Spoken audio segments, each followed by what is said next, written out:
اللہ پر ایمان نہیں ہے. سیدھی بات ہے. صحابی نے آ کر عرض کیا اونٹوں میں خارش پھیل گئی. آپ نے فرمایا کہ اونٹوں میں خارش کیسے پھیلی؟ اونٹوں میں خارش کیسے پھیلی؟ صحابی نے عرض کیا کہ ایک اونٹ کو ہو گئی تھی پہلے، پھر اس سے سب کو ہو گئی. ایک اونٹ سے سب کو ہو گئی. دیکھو، ڈاکٹروں کا یقین، بیماروں کا یقین، تاجروں کا یقین، یہ سب کے سب اپنے دلوں میں فاسد یقین لے کر پھرتے ہیں. اپنے دلوں میں فاسد یقین لے کر پھرتے ہیں. وہ فاسد یقین یہ ہے کہ جو کائنات میں ہو رہا ہے کائنات سے ہو رہا ہے. جو کائنات میں ہو رہا ہے کائنات سے ہو رہا ہے. میری بات توجہ سننی پڑے گی بہت. ان سب کا فاسد یقین یہ ہے کہ جو کچھ کائنات میں ہو رہا ہے وہ کائنات سے ہو رہا ہے.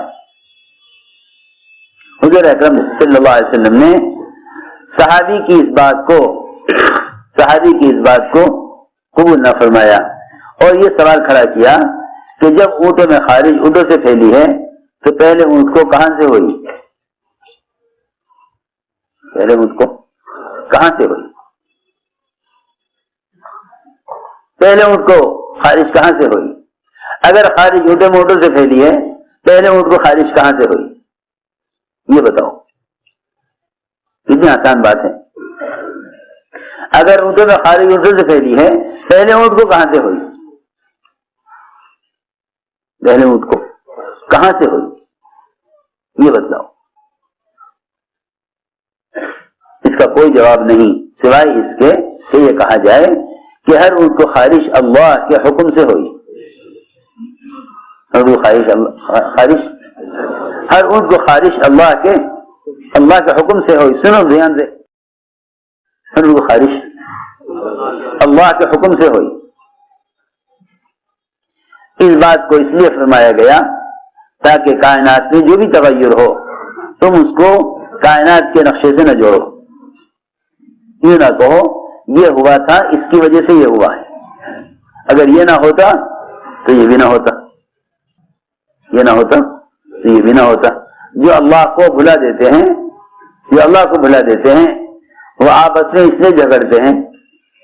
جو اللہ کو بھلا دیتے ہیں وہ آپس میں اس لیے جھگڑتے ہیں کہ وہ نقصان کا الزام ایک دوسرے کو دیتے ہیں.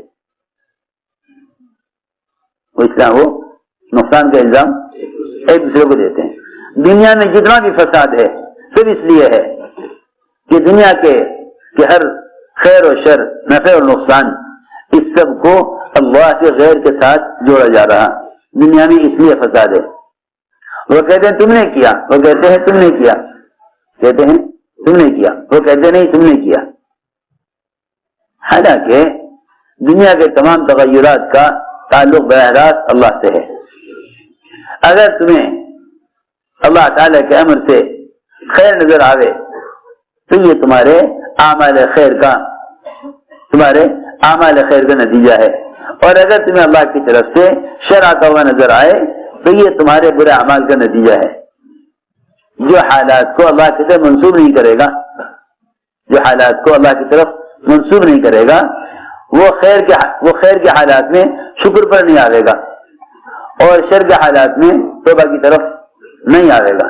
کیونکہ جو خیر اور شر کو اللہ کی طرف نہیں پھیرے گا وہ خیر کے ذریعے شکر پر کبھی نہ آئے گا، بلکہ وہ جس طرف سے خیر آتی ہوئی دیکھے گا اس طرف چل دے گا. سنو تو صحیح. اگر مسلمانوں کو اہل باطل کی طرف سے مال نظر آئے گا تو یہ سمجھیں گے خیر ان کی طرف سے آ رہی ہے، خیر ان کی طرف سے آ رہی ہے. وہ اللہ کو چھوڑ کر غیروں کی طرف جائیں گے. اگر ان کو معلوم ہوا کہ نقصان ان کے ہاتھ میں ہے تو یہ اللہ کو چھوڑ کر ان کی طرف جائیں گے ان کے نقصان سے بچنے کے لیے. جو آدمی اپنے اچھے برے حالات کو اللہ کی طرف منسوب نہیں کرے گا نہ وہ شکر پر آئے گا نہ توبہ پر آئے گا، نہ شکر پر آئے گا نہ توبہ پر آئے گا.